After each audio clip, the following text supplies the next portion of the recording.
Kitab Henokh adalah literatur kuno yang diyakini ditulis oleh Henokh, kakek buyut Nabi Nuh. Beberapa kisah dalam kitab ini menjelaskan terbentuknya peradaban awal manusia yang sangat berbeda dengan pengetahuan manusia saat ini. Kitab Henokh dipercaya mengungkap misteri peradaban kuno yang hilang, suatu peradaban pertama yang maju dengan ilmu pengetahuan dari langit. Mengapa kitab Henokh menjadi kitab terlarang untuk dibaca? Siapakah Henokh dalam tradisi agama Samawi? Dan bagaimana Islam memandang kitab Henokh? Henokh adalah tokoh penting dalam Abrahamic religion atau agama Samawi. Dalam Alkitab nama Henokh disebut 19 kali. Dalam agama Islam, Henokh memiliki nama Hanuh yang dikenal sebagai Nabi Idris. Henokh dipercaya menuliskan sebuah kitab yang disebut dengan kitab Henokh. Para peneliti modern menganggap bagian tertua kitab ini berasal dari sekitar tahun 300 sebelum Masehi, dan bagian terakhir kitab ini berasal dari abad pertama sebelum Masehi. Kitab Henokh sendiri berbicara tentang berbagai topik seperti penciptaan manusia, kejahatan manusia, malaikat, dan penghakiman terakhir. Kitab ini juga memuat kisah tentang perjalanan Henokh ke surga dan penglihatannya tentang masa depan dunia. Kitab ini terdiri dari 5 bagian besar: kitab malaikat pengawas, kitab perumpamaan Henokh, kitab astronomi, kitab penglihatan mimpi, dan terakhir surat Henokh. Para ahli mempercayai bahwa 5 bagian ini pada awalnya merupakan tulisan-tulisan terpisah yang akhirnya dijadikan satu. Kitab Henokh sebenarnya memuat teks-teks keagamaan. Namun demikian, kitab Henokh tidak dijadikan sebagai salah satu kitab suci yang dapat dipercaya. Tradisi Kristen awal menganggap kitab Henokh bagian dari Alkitab. Akan tetapi sejak konsili Laodikia tahun 363 Masehi, kitab Henokh dikeluarkan dari kanon Alkitab Kristen.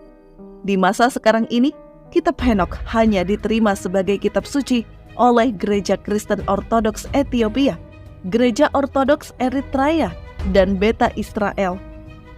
Dalam konsili Laodikia, otoritas Gereja Roma mengibliskan kitab Henokh dengan menyatakan sebagai bidat, sesat, serta memerintahkan untuk membakarnya, sehingga menyebabkan musnahnya kitab ini dari peredaran.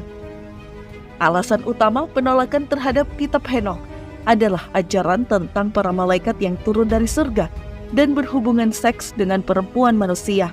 Dalam kitab Henokh ditulis, para malaikat yang pada awalnya bertugas sebagai pengawas atau the watcher bagi manusia, mulai tertarik dengan kehidupan di bumi.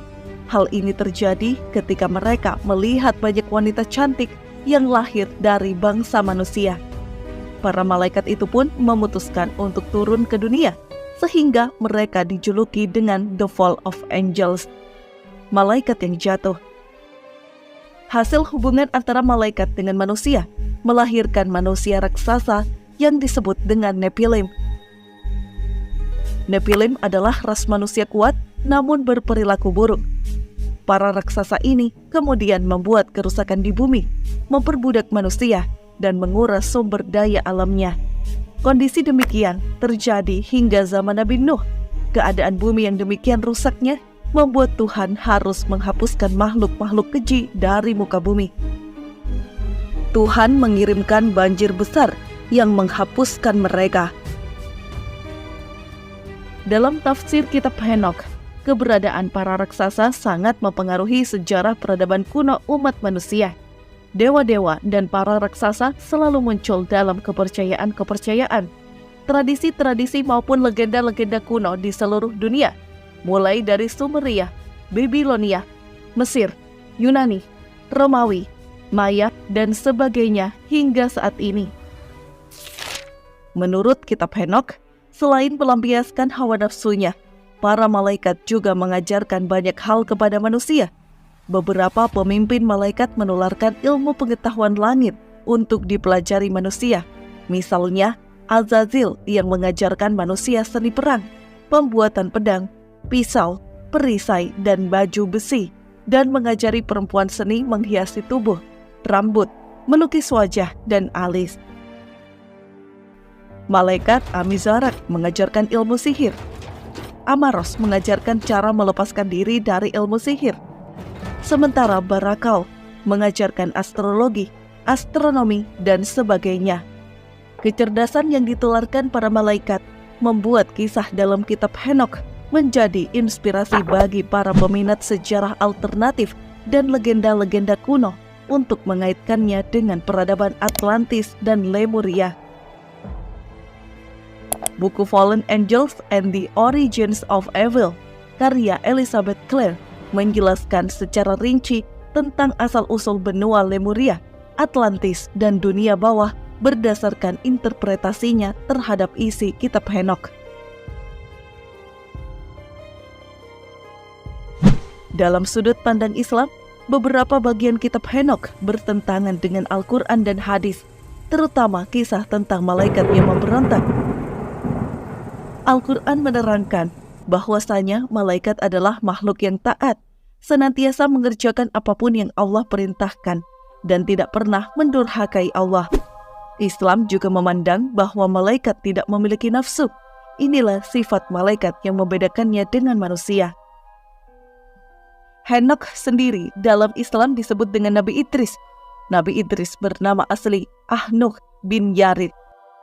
Pemberian nama Idris dipakai karena banyak mempelajari kitab-kitab dan mushaf Nabi Adam dan Syits. Kata Idris sendiri berasal dari bahasa Arab dars, yang artinya pembelajaran atau mengajarkan. Melalui interpretasi makna nama, para ulama menyimpulkan bahwa Nabi Idris merupakan penemu teknologi awal. Nabi Idris adalah orang pertama yang mengenalkan tulisan serta membuat baju dengan benang. Manusia sebelumnya menggunakan kulit pohon atau binatang. Ibnu Katsir dalam kitab tafsirnya mengutip riwayat dari Ibnu Abbas bahwa Nabi Idris adalah seorang ahli dalam membuat pakaian. Sedangkan menurut catatan sejarah, temuan arkeologis berupa lempeng tanah liat dari Irak disebutkan kisah Raja Atrahasis dalam salah satu daftar Raja Sumeria. Atrahasis secara bahasa berarti sangat bijaksana. Raja ini dikisahkan hidup di masa sebelum banjir besar. Makna nama dan periode hidupnya memiliki kesamaan dengan Nabi Idris. Beberapa ulama menyebutkan Nabi Idris alaihi salam hidup sekitar tahun 4533 hingga 4188 sebelum Masehi, sezaman dengan peradaban Sumeria. Keterkaitan bangsa Sumeria dengan Nabi Idris semakin terlihat ketika beberapa penelitian membuktikan bangsa Sumeria telah mempelajari ilmu perbintangan untuk mengetahui masa bercocok tanam yang baik. Bangsa Sumeria juga diketahui sebagai peradaban yang mengembangkan sistem aksara pertama. Dari kisah Nabi Idris, kita mengetahui perkembangan peradaban manusia didapatkan dari proses belajar manusia itu sendiri, bukan dari makhluk lain di luar bumi, seperti malaikat ataupun makhluk lainnya. Sebaliknya, justru manusia pertama yaitu Adam diberikan Allah pengetahuan yang lebih luas dibandingkan malaikat. Sebagaimana tertulis dalam Quran Surat Al-Baqarah ayat 33. Setelah tugas dakwahnya selesai, Nabi Idris diwafatkan dalam kondisi yang indah. Riwayat masyhur menyatakan bahwa Nabi Idris diangkat oleh malaikat ke langit dan wafat di langit keempat. Apakah Nabi Idris yang menuliskan kitab Henokh? Banyak para ahli meragukan kitab Henokh ditulis oleh Henokh atau Nabi Idris. Oleh karena itu, kitab ini disebut dengan pseudepigrafa. Pseudepigrafa adalah karya yang memalsukan nama pengarangnya. Artinya, sangat mungkin kitab ini ditulis orang lain, namun sang penulis itu menyatakan kitab ini ditulis oleh Henokh. Meskipun isi kitab ini ditentang oleh mayoritas pemuka agama Samawi, namun kisah-kisah dalam kitab Henokh sangat populer bagi peminat dunia supranatural, legenda dan mitologi, sejarah alternatif, serta menginspirasi berbagai media seni populer seperti novel dan film.